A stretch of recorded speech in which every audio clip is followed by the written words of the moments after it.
Hello, welcome to Killer Cure. Bill Leo and I are here with a great friend of mine, Dan Puder. And at Seed, the focus is fighting for better health outcomes before illness takes hold. And today's guest knows a thing or two about fighting, from winning WWE's Tough Enough to going undefeated. By the way, he'll tell you a few times he's undefeated. If he didn't tell you, maybe it'll be 5 or 6. Yeah, undefeated. Going undefeated in MMA, Dan turned to a career built on physical strength into lifelong mission to empower youth, reform education, and build healthier communities. He also spends a lot of time doing biohacking things, and we'll talk about that a bit as well. Dan, do you want to take a minute and introduce yourself? Yeah, my name is Daniel Puder. Had a great career in mixed martial arts. Fought for Strikeforce, Bodog, X1 in Japan. Wrestled for WWE. Had a blessing to be able to be on SmackDown. I won $1 Million Tough Enough. So I'm the $1 Million Tough Enough champion. And then when I was 17, I became the world weightlifting champ for my age. So I had a fun time. I had a great coach for weightlifting.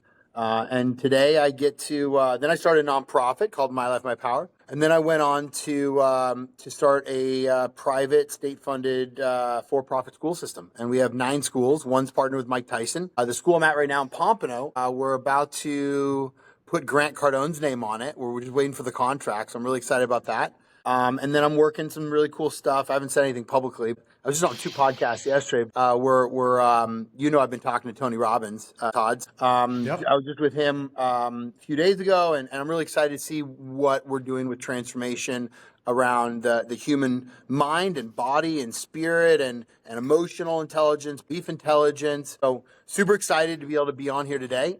About a year and a half ago, I bought a hyperbaric intellectual property along with one of their last units out of Europe. And it's called the HTU. If you go to htuhealth.com, you can see what it is. But I've showed it to you. It's amazing. Just got in it this morning and super excited. This is my son, Conrad. He's an artist. He's a wrestler. He's a jiu-jitsu player. You can have it for sure, Bubba. He's going to eat a pop from Starbucks on here. So total health today. Okay, got it. He didn't eat the egg bites yet, but he's eating the pop right now. So we're good. We'll eat the egg bites later. But yeah, I have a cold plunge in my house, and we get to transform lives. And yeah, we do. We get to transform lives, and we get to impact the next generation. We have a lot of monster trucks at the house too. So Conrad and I hang out a lot. He actually gets to speak at family office conferences with me. We go to Family Office Club every quarter.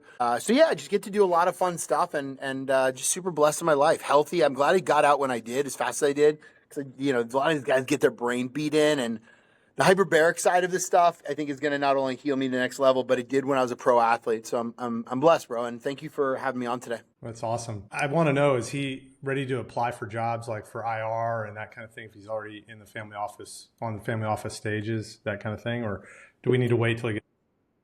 So at some point, I'm going to do a few things starting at like about 6 or 7. He's only 4. So, he sold, we auctioned off a painting, one of his paintings for 20 grand, one of my buddy's nonprofits. So he's selling some really good art. And, so yeah, I think a part-time job, he's going to start with me at about 6. He's already starting to do some really cool stuff, clean up, the basic vacuum at the office. And then, about 7 or 8, I'll probably stick him with you for a month, on your yacht. So he cleans the yacht and he knows how to do that, right? And then maybe 8, I was thinking at 12, I know the king of the Zulu tribe, so I wanted to throw him on the Zulu tribe warrior training for like the summer. Just fun stuff, just fun experiences, That's awesome. Yeah. I think we should dive into some of the things that I know are important to you. And the first, going from where you were, like, it sounds like you were always an athlete, right? No. I was So labeled. tell me, what kind of kid were you, now that we know Conrad, what kind of kid were you when you were growing up, and what really brought you to fighting in that whole journey? Yeah, I told you all the good stuff. I didn't tell you the challenge stuff. When I was in kindergarten, I got labeled as learning disabled, put in special ed classes because I couldn't comprehend. And I'll tell you the 2 things that added so much value to me is hyperbarics, I think, to my brain. Because when they tell us as a kid, they tell us, sit down, be quiet, do as I tell you, and read a book and take a test. It's just crazy. And then the second piece is I do NAD every day. I microdose NAD now. And I'm telling you, I can read off teleprompters better. Like before, it was challenging to read off a teleprompter, still till like 4 or 5 months ago. I can now like clearly read off teleprompter and not make mistakes. So I don't know what it is, but those 2 things have been a huge impact in my life. But I was labeled learning disabled. I was kept back 1 year at one point. and I was bullied. I was picked on. I was the slowest kid in the mile run in sixth grade. So they did like the presidential test back then. I was the slowest kid. So I definitely was not, as they would say, like the natural athlete. I had the physicality or the bigness, but I trained my butt off. Like I pushed hard. When I was in junior high, I got a wrestling coach. He changed my life. Teddy Lee. In high school, I got another coach, my youth pastor, Matt Erdman, from my local church that I was going to. And from my college, I went and wrestled 1 year. And then at 16 years old, I went to juvenile hall. I beat up a kid, went to juvenile hall, went to baby jail, right? For a weekend, thank God. And that gave me a different perspective in life. And then from there, I got out a few months later. I went into American Kickbox Academy, and Javier Mendez was the owner. He gave me a free week pass. Everybody's always had these free week passes to gyms. And the crazy part is it's not a regular gym, right? Like this gym, instead of doing some cardio and lifting weights, they punch you in the face and kick you and throw you. And these were the best fighters in the world. I mean, I had Cain Velasquez. I had Mike Swick, Paul Bonatello, Josh Koscheck, like Brian Johnston. I had some of the Frank Shamrock was my first MMA coach. He's a huge blessing. I was actually on with him last month, and he's doing amazing. It's great to hear what he's up to. And I had these top guys, and they whooped my butt for a week. So I went back to my parents at the end of the week and I said, "Hey, can you guys pay for a gym membership for $150 a month?" And my mom and dad looked at me and they're like, "We just paid for a lawyer to keep you out of jail because you were fighting. Why are we going to teach you how to fight better?" So it didn't make sense to me. Like, I'm like, why not? Put me in something I like, right? So I get it now because I was son. But it was interesting because I looked at how do I go back, and my dad taught me a skill set at the age of 12 when he had a small little company, and he he rolled up his sleeves in his suit, took off his jacket, rolled up his sleeves, and took me into the bathroom and showed me how to clean the toilets. I did the same thing for Javier. So I learned a skill set when I was young. My dad's a huge blessing in my life. And I use that skill set to then go become a pro athlete. And then I use that skill set now, my grit and everything I've gone through to be able to run a company and impact more people's lives. So just a second, double click on what your dad taught you. Just hard work, pure and simple. Get into it and don't be scared to get your hands dirty. No pun intended about the. No pun intended. Yeah. Basically. Interesting. Yeah. So that shaped kind of your drive towards your mission and purpose, your drive in the MMA to win and be the best you could be. When did the experience to really serve others get sparked? Because that's a different switch, right? You go from wanting to tear people's limbs off. I've seen pictures of you in the ring. I don't want to be in the ring with you. No. Like, I don't want to be in the ring with me either. Yeah, no, dude. There's a switch, right? So when did the switch or spark go off for you to actually even get into education? And was it because of the learning disabilities that you had growing up, or what was it that really drove that? Yeah, I think everything I do today is it's got to mix with purpose and profit. And if it's not purposeful, I don't care. If it's not profitable, I can make money on other things. So it's interesting where I care more about the purpose and the impact, but I won't touch a project today if it's not good. And when I was about 28, I got on TMZ and I said, "I'll come to your school if you're being bullied." And that turned into my nonprofit called My Life, My Power. And I looked at that and I'm like, okay, so how do we really stop the bullies? And the one thing I learned out of that 8 years, the biggest thing I've learned probably out of that 8 years is hurt people, and loving people love people. And so what do I get to choose every day? And what do you guys get to choose every day? And so I get up every single day and I'm like, how do I go add value to the world and change the world? And then after about 8 years in the nonprofit of impacting kids around the country and world, we then started looking at, well, this isn't sustainable. Like creating a nonprofit and just putting programming in locations. And one of my buddies one day was like, "Why don't you have your own school?" I'm like, "Dude, I dropped out of college. Like, what do I know about schools?" He's like, "Well, this person, and I started putting the people together, and the people started appearing in my life. A couple of them already were. And so we started our first school in 2018 in Liberty City, the most violent neighborhood in South Florida, with 3 kids. And my partner Mike and I looked at each other, and he used to run juvenile halls, and I looked at him and he looked at me and he's like, "Well, we got 3 parents to trust us with their little smudges, And I'm like, my gosh, this is crazy. So we started it. And last year we had over 1,500 kids in 9 campuses in 3 different states. One of them's partnered with Mike Tyson. We have Archie Talley in West Virginia. We have, it's a huge blessing to be able to like look at how do we take that that celebrity that I have and Mike has and Archie Talley has and Jose Flores for our Oakland Park, and how do we transform that into transforming the next generation? I think that's huge. And so yeah, it was because of my learning challenges and everything else. And I'm like, somebody's got to do something about this on a systematic approach. And school choice right now is literally, I mean, we're in such an amazing time period where there's 14 states with full school choice now, which means that kids in Iowa or Utah or Idaho or Texas is about to push over this, Arkansas, California, not California, sorry, Florida. These states, you can walk in and you can go to a private school and be low income and have the state pay for it. And so it's a huge blessing to be able to like look at this framework of what's going on and how the policy is changing and how the money is flowing to really make the impact. And then the second piece is this health thing. Like when I was a pro athlete, I had double stingers in my neck one day, and I got into this unit called the HTU, this hyperbaric unit, and I couldn't get rid of it. I did everything: massage, stem, ultrasound, chiropractic, like those things that like they put on there. Yeah. I did everything.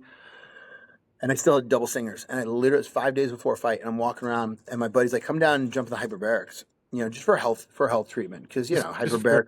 For everyone else, stinger is what? What does it feel like? It means basically like I don't know what it is, pinched nerve, tremendous pinched nerve. I couldn't move my neck to the left or to the right. Crazy. Right? Yeah. Which is not good if you have a professional fight and you can't move your neck, So I went in a hyperbaric unit, a HTU. He just said, come for a wellness checkup and check it out. Because they can't say this stuff. There's only like 14 things that hyperbarics can treat, And I go, okay. So I jumped in. Hour later, I get out and I move my neck, full movement, no pain. And I'm like, I call my brother and I'm like, dude, my brother's in med school at that time at Loma Linda, and he's like, nope, impossible, won't work.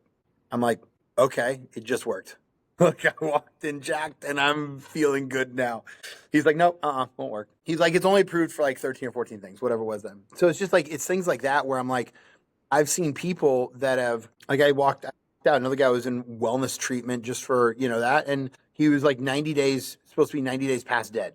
And he was getting better every day. So it's like things like this. I'm like, this is amazing. So I looked for 20 years. Every year I was going to just buy a unit. I was looking, couldn't find anything. I finally met the guy that actually developed the unit over in Scotland, built a relationship with him. He hooked me up with the company that shelved the product. I bought the intellectual property and got the last unit they had and went over there a couple times. And now we're going to start manufacturing them in the US, hopefully by the end of this year. I just jumped in this morning and it's amazing. It's wonderful. I love hyperbarics. It literally adds a ton of value, definitely to my brain. I mean, they're doing a lot of CT stuff with hyperbarics now. I'm not sure if it's approved for that, if it's more wellness, but it's amazing to look at, like, how do I stay as healthy as possible? Can I just offer you a word of caution? Yeah, of course. Of course. There is a lot of good efficacy data on hyperbarics. That's true. Like all medical or health interventions, they work for some people, they don't work for others. That's also true. The thing that's not well promoted or understood is that they're actually quite a dangerous piece of kit. You've got both two very important things to know. One, if there is a seal failure while you're at pressure, that's just a total disaster. Not good. And the other thing is, if there's a fire in there, it's a disaster. So my word of caution is please make sure you have somebody who has worked on Navy hyperbaric chambers maintain your. We have so not only that is we have an expert that only works on this unit that I brought in from California. But on top of it, we have one of the leading hyperbaric doctors on the East Coast, and it's in his medical clinic, and he was running it today. So yeah, I appreciate you. Yeah, there's I'm just talking from the engineering side. Yeah. There have actually been quite a few very, very tragic incidences in the US in the not too distant past, all because of poor maintenance. For sure. Actually, it's a valid point. And one of the things, Dan, when you and I spoke about the hyperbarics and what you want to do there, and I think there's a lot to double click on about what you're doing for your health. And we'll come back to it. But the first thing you said was, oh, this isn't like one of the home unit. Bill, I know you've seen the home unit type of hyperbaric, which is like the soft tent and this kind of thing. This is like medical grade, X atmospheres, and the seriousness of what this particular piece of equipment is right up there. It actually looks like a submarine when you look at it. Same job, right? It's got to keep one Exactly. area of pressure separate from another area of pressure. Yeah, exactly. As we've seen, though, you could be a billionaire and not maintain your pressure vessel, and the results are very bad. Yeah, this is agreed. So can I, just before we go on to kind of some of the health stuff, I want to kind of connect the dots on the schools. It's an amazing story. I mean, 9 schools, that number of students. You've funded a lot of it yourself to create that, right? I mean, that was the mission and purpose and the drive of that. And it's getting legs, right? It's getting bigger and bigger. And now the legislation is moving towards it. It's not just a school to build a school, right? It's within it, you're actually looking back at, well, how do you eliminate the challenges of kids that have challenges? How do you eliminate and teach kids to do more with what skill sets they have? And I maybe just double click on that part. What type of education is it? What really motivated that? And is it it's not all for special needs, it's for everyone to be empowered, right? It doesn't matter what level. It's about positive behavior. You've even brought in food as medicine and getting kids eating right. And those are some of the things that struck a chord with me when we first started talking about it. So I just want to make sure we click on that a little deeper before we go to like how we're going to change healthcare and keep everybody alive longer. Yeah. So we actually just got our ACA medical cert in Florida also, because one of my biggest challenges is that, the state pays us X amount of dollars per kid per year. Absolutely love that. And to be able to do what I want to do with real healthcare, and you and I have talked about this with what you and I do, we do blood work every 6 months, right? We do, there's different things that we've done to be able to be as healthy as possible. My biggest challenge at the end of the day is these kids can't afford what we can afford. And so how do we bill, whether Medicare or Medicaid for, the kids, the parents, the grandparents, that we're serving, and we can do that by, insurance. And so I look at that, it's like, what RFK I see is doing on some things is looking at how do we shift more health care versus sick care. And our system right now, people are like, oh yeah, it's healthcare. I'm like, no, it's not healthcare, it's sick care, because you only get care when you're sick. You're not doing prevention-based work. And so that's what we really want to push long-term for these kids. I mean, if you look at where there's food deserts and you look at all of this stuff that is for people that are low income, they don't get choices over what insurance, consistently. They don't get choices over their doctors. You and I have concierge doctors, right? So, I'll have my own medical clinic here. We just got approved for it. So it's pretty cool, like what's possible, but how do we bring those things to people that don't have it, with food deserts, with education that's subpar, with food. Like if there's only sugar and sweets all day, that makes absolutely no sense. So how do we teach them about how to eat right? And then the sodas, holy smokes. Like, I don't know how long it's been since I've soda, but it's crazy. Like these sodas have like 40, 50, 60, 80 carbs per soda, depending on the size. And this is nuts to be able to look at. Some of these kids have 4, 5, 6 of these things in a day. It's like a liter every day, a couple liters, I'm like, what is that doing to you? Like, so we want to bring more. Grow you towards diabetes is what it's going to do. As Bill, not that he got there by sodas, but you can induce that yourself if you really try to work at it hard enough. Yeah, correct. You're able to see that. Interesting. So you're tying together food and educating people on food. You're tying together, the different ways for people to learn. If you remember way back when, the general schools only teach one way. From what I remember from our conversation, you were teaching multitudes of ways, like trying to meet the kids where they were, to get them to adapt and giving them the power to learn the way they needed to, as opposed to the statutory system that exists, particularly in the US. Bill's in Ireland. He can talk about what's happening worldwide on the education system probably better than anyone. I mean, globally, you've got a extreme variability in medicine and education, and education of different types works for some people, just like medicine of different types works for some people. I would say that in my experience, educating and teaching are very distinct from creating an environment within which learning emerges, because emerging learning is an emergent phenomena. And so when we created Coder Dojo, we took all of the knowledge that I learned from, 20 years of homeschooling, and we put that into Coder Dojo so that we could create environments within which kids could learn to code and, learn by playing around with it. Just like in any dojo, you learn you learn a bit from the sensei. You learn a lot more from mucking about with each other and sparring. And there's a lot of commonalities in the way people learn, and there are a lot of differences. And education systems generally don't account for the differences well. So they'll label you as you experienced, Daniel, and then once they label you, they'll try and treat you in the same way that a doctor might, in the same way a doctor might try and treat a symptom, but literally what you're looking at is very personalized and individualized.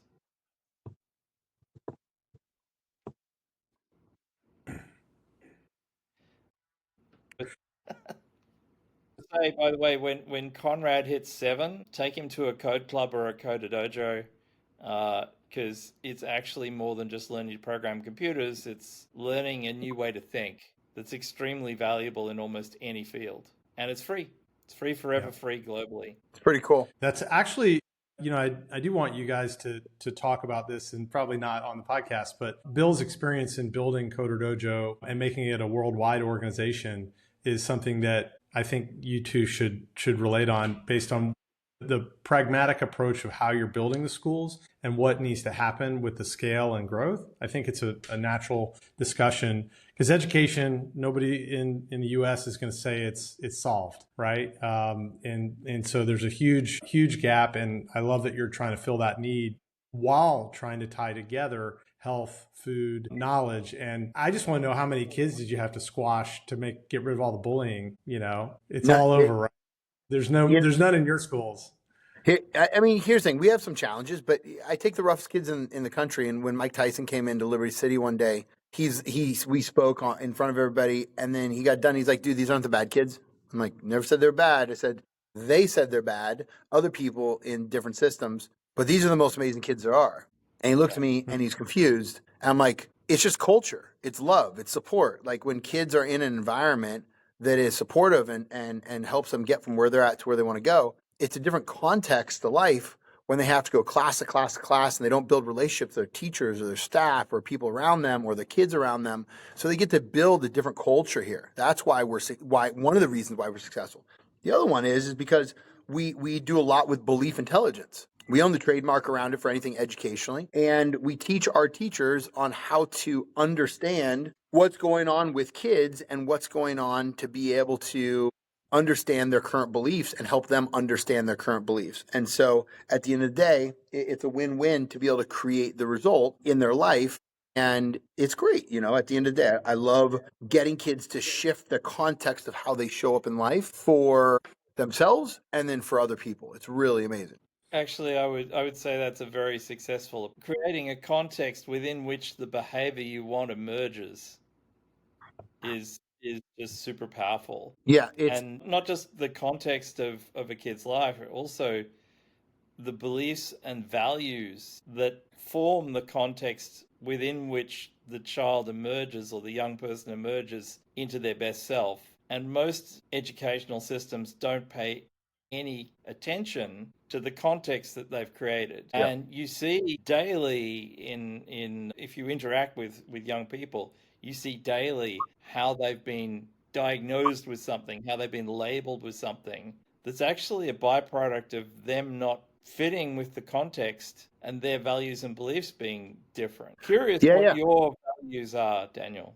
Mine are curiosity, kindness, getting shit done, family, and civility. I'd love to know what yours are. So I go by my I am statements. We have all of our kids do it, and my I am statement is I'm loving, authentic, and devoted. So it used to be committed until I was in with Gary and Jones. I don't know if you've ever seen him. He's one of the biggest Herbalife guys out of Austin. I met him when he's homeless, and we've stayed in contact over the last like 20 years. I was in Austin with him doing a workout at 4:20 a.m. and it was a workout in the dark. And then we did sauna and cold plunge at 40 degrees. But he went through about how he used to be committed to things in life. And then he met his wife and he goes, no, I'm going to devote myself to you. And there's a big difference between just committing to something and actually devoting your mind, your heart, your spirit, everything you have to making sure that you get that, or you serve whoever or whatever it is. I switched that a couple months ago. So I've had my I am statement for 8-10 years, and I switched. I'm like, ooh, wow. Everybody's like, what the heck is going on around here? That's the subtlety of devotion versus commitment is excellent. Yeah. We push. Yeah, I can see your devotion actually. It's really great. We push different words. Like we have things in our school. It's like mission, coach. What do we have in here? Commitment. We have one behind me, which is that's framed up here. It's the opposite of it's the framework of the opposite of love is fear from Course in Miracles. So we have emotional intelligence over here. So we have these different words with definitions that show kids all day long what's possible. Most kids, number one, don't know their own emotional intelligence, and two, nobody's ever taught about the belief intelligence. And so we spend a lot of time every morning, 30 minutes a morning, or what we call morning motivationals, and getting them to shift. We're going to be shifting some of those this next year because. Yeah. Well, I know Tony's incantations.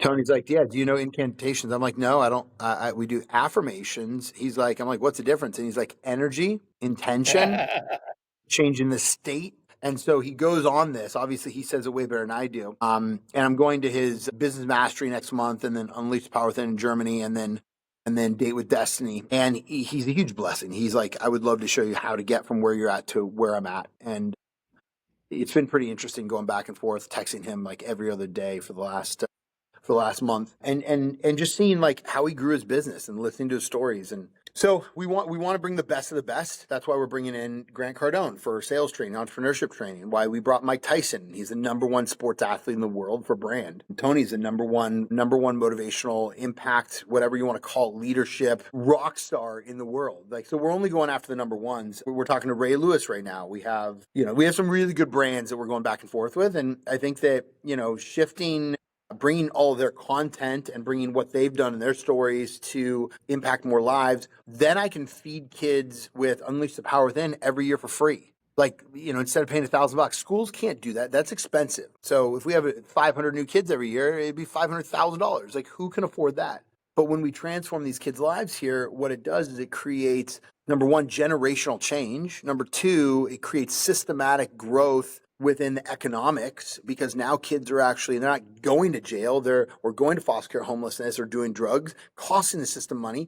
They're going on the opposite way, and they're creating jobs. And so we're looking at that shift. I mean, if they just go from not going to jail to regular, that's one thing. But when we get them to go so far the other way, where they're creating jobs and creating, employees and hiring people in the future, I mean, that's where we're going, and we're gonna transform the world. It starts with our own backyard, I believe, and then it will be seen throughout the whole entire world. And we're bringing stuff in from Europe, different ways, different philosophies. It's not all about I don't even care about. Okay, so I won't say I care. Let me rephrase this, because somebody's going to take this out of content and snip this little thing, and then it's going to say, I don't care about math, science, English, social studies. That's a good thing, but it shouldn't be the first thing. And I'll give an example. My son is doing multiplication at 4. So there's a couple of reasons probably, but one of the main reasons is he enjoys it. We started him off with counting monster trucks, and now he is counting number blocks. And then he went to addition, and then he went to multiplication. At 4 years old, that's a 7 or 8-year-old deal. And so it's interesting how kids at different places, when they're motivated the right way, when they have that intrinsic motivation, they want to learn for a reason. So give them a way to learn, right? Build the human, and it's human development, and then the human will want to do something, which now gives them the drive to go after it. Or you don't, and then you force somebody to learn it, and then they dislike it, and then it's not fun learning anymore. And so creating a learning environment that's fun is one of the biggest keys to life. Actually, I massive. would say I would agree with you, and I would also say that kids are intrinsically motivated to learn if you don't get in their way. For sure. Yep. Yeah. Yeah. Are you also creating in the context a way for them to explore how to create their purpose in life? Oh yeah, we do everything. We do the 5 pillars. We do mission, vision, purpose, team, and commitment are the top 5 pillars that surround everything we do. So they have to know where they're going. They have to know why they're going. They have to know how to go there. They have to know whom to go with, and they have to know and commit to the impact of actually following through with their word. So you're also giving them a context of integrity as well. So they get to choose integrity. So I'm not giving them the context of anything. I'm giving them the framework for them to choose and make decisions, choices and decisions of who they are. Because they can say, no, I'm not going to have integrity. I'm like, okay, let's talk about that. Let's talk about you showing up. I would say that you are creating a context within which those behaviors are emerging, and that you're creating a context where they're being able to take power over their own context. I'm giving them power to create their own context of how they live their life. Yes. Now, am I telling them to have integrity? No. Am I giving them the words and stuff like that to start thinking about if you don't have integrity? Here's what we do. It's called motivational interviewing. Conceptually, it is what it's called. Therapists, psychologists, psychiatrists, like they ask the right questions to get the right answer, right? So it's a very simple concept. And a lot of these kids, when they say, I want to go, like, I'll give an example. Kid one day says, you know what? I love stealing cars. I've been busted for stealing cars before. I'm like, awesome. That's a great job. You should do it for a living. And I just say that. That's all I have to say. And he looks, and the whole room will stop. And then he goes, what do you mean? I'm like, it's called a repo man. You can work for the bank. You can work for the car dealership. You can work, like, who do you want to work for? Or another kid's like, I want to go be a sniper and shoot somebody. Okay, cool. That's awesome. You should do that. Like, you can get paid really well doing that. And the whole room stops again. Or the best one is, I want to be a drug dealer. Awesome. Cool. Like when I agree with them, like then they're like, whoa. Because everybody in their world that like looks like me is like, no, don't do that. You can't do that. No, I'm like, you can be a drug dealer. Like it's called a pharmaceutical rep. It's called the military if you want to be a sniper or a contractor, for Academy or Blackwater, whatever it is called now. Like you can do, there's a legalized job for every single thing you do. It's all context, right? It's all context. Yeah.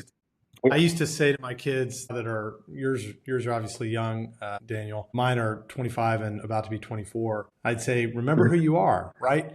What you're building in your schools is a platform to let kids know who they are. And then can simply remind them when they forget. And you just keep reminding them until they get where they're supposed to be. And that's what you're doing. It's really impressive because the thoughts and details. It's one thing to say, I'm going to start schools that are going to change something. It's another thing to actually do it. And then it's another thing to really execute on it when it gets bigger. And that's what you're doing really now, which is very cool. So. Well, we got Todd, we got an $8 million raise right now. We got a bank out of Chicago, investment bank. We have already got $2 million committed out of the 8, which is great. I've been with some really awesome family offices over the last couple of weeks. We should probably have, I would say, at least half that committed, $4 million committed by, I'd say, the next 2 weeks. And I'm excited to see maybe the whole thing committed by the end of August. I'm really excited to be able to see it because people are looking at this now. We're just not a school system anymore. We have a tech company. We have a real estate company. And, whether we go public, we stay private, whatever that is, I have no clue.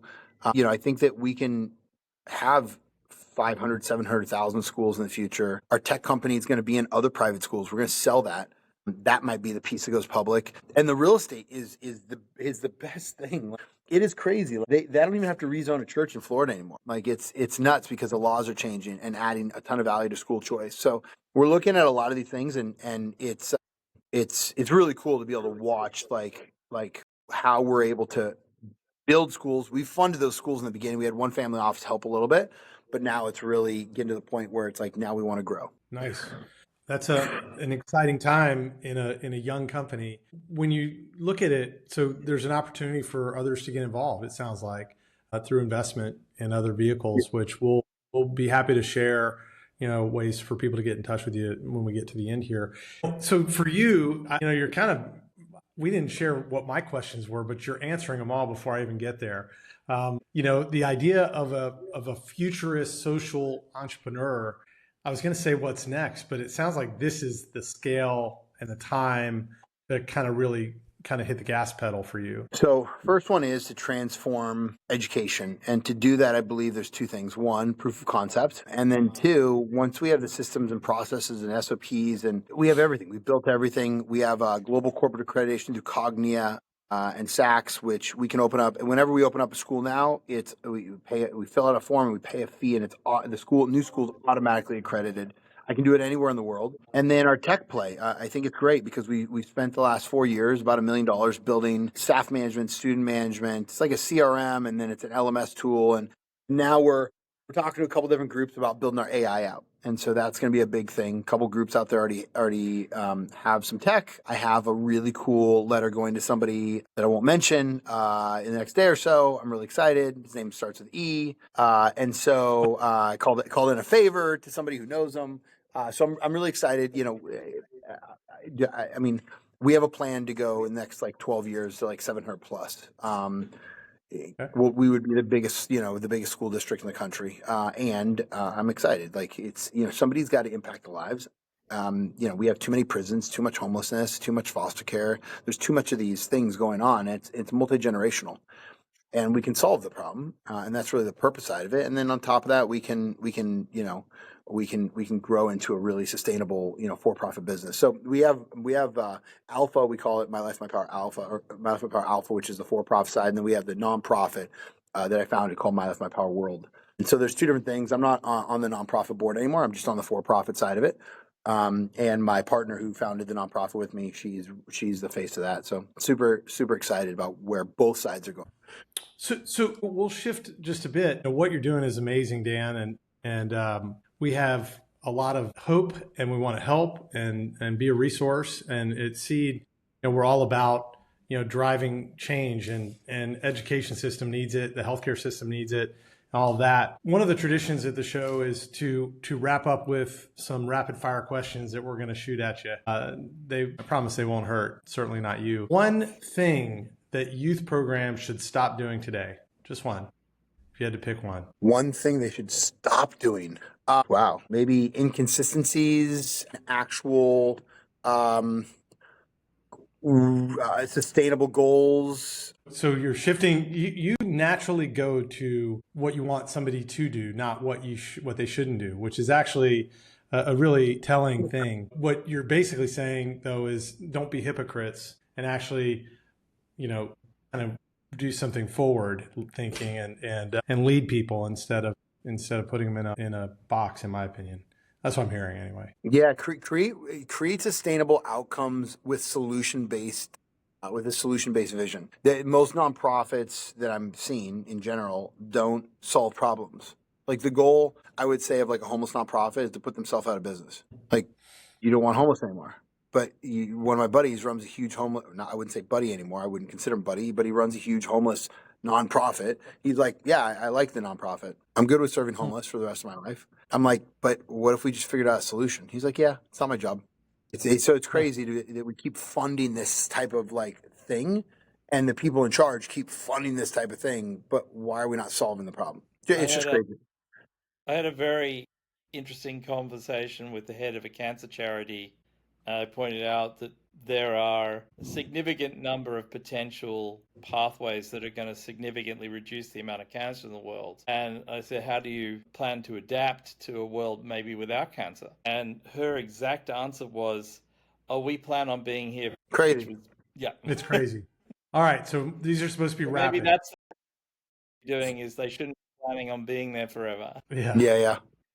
Create your own obsolescence. That's a great way to go. For things like the things we're trying to change, I think it's right on. Personal biohack you swear by. NAD, hyperbarics, cold plunge. I'm with you on those. I don't have my own hyperbaric at this point, but definitely with you on cold plunge. And you can go in mine whenever you want. Sounds great. Yep. A mentor who changed your life. You mentioned a few earlier. My father, Frank Shamrock, Javier Mendez, Harlan Giddin, Nelson Capier. I have some really good mentors that have added so much value in my life. Sounds like you got some new ones also with Tony Joe Salma. Yeah, Joe Salma, Mike Tyson, and Kiki Tyson, they see the world differently. It's amazing. Mike, after some of the stuff that I told him around like family court, I was talking to him and Kiki because they were asking how the kids are, and Mike texts me right after. He's like, "Anything you ever need, bro." I'm like, "Thank you." So it's interesting to be able to, it's interesting. Yeah, a lot of people. That's awesome. Sounds like a lot of impactful people. A ritual or practice that you do every day? Sleep, spend my day with Holy Spirit. I think that works. Most people like pray 3 times a day. I'm not into the 3-time prayer thing. More like, how do I just live all day with God? And I love workout. Spend a lot of time with my son and daughter. I think that's amazing. That's great. And awesome answers. They're just like who you are. So we always ask who we should have next on the podcast. If you have any recommendations, one person you would choose, who would it be? One person I choose. You should have one of my business partners, Jennifer Kramer. She's run schools and she's done a lot of stuff. Lonnie, I think would be great. I can hook you up with a couple fighters, a couple athletes too. So I can give you a list. We can figure out some really good people to have on here. Awesome. Well, one of the things we like to do is just make sure people can get in touch with you. What's the best way? We'll put it all in the show notes and make sure it's available for everyone. Yeah, for sure. You can email me directly at dp@puder, puder.ai.